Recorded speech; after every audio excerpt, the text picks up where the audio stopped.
កន្លែងកាហ្វេគេមួយកន្លែងនេះពិតជាឌីក័របានស្អាតតែអ្នកគ្នាយរួមពេលយើងទៅផឹកកាហ្វេនៅហ្នឹងយើងអង្គុយជាមួយនឹងធម្មជាតិពិតមានលឺទាំងសំឡេងខ្យល់សំឡេងទឹកមើលទៅធ្វើយើងប្រេះមែនទែនពេលដែលយើង stress ជាមួយនឹងការងារហ្នឹង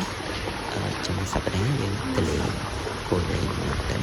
ហើយទីកាហ្វេទីញ៉ាំទៅវាតំណងមែនទែនហើយអ្នកទៅទស្សនាក៏ស្អាតទាំងមនុស្សប្រុសនិងមនុស្សស្រីអញ្ចឹង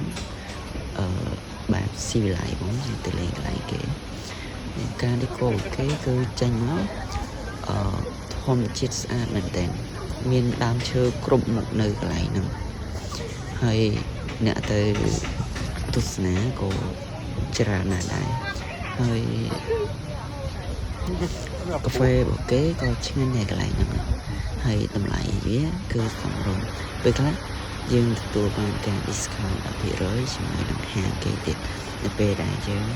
ចូលចុច follow ជាមួយនឹង page របស់គេថ្មីអញ្ចឹងគឺយើងទទួលបានការ discount 10% នៅកន្លែងគេខ្ញុំទទួលបានដល់ដែរយល់ទេសភាពបដោតទៅលើទេសភាពគឺស្អាតគឺធម្មជាតិ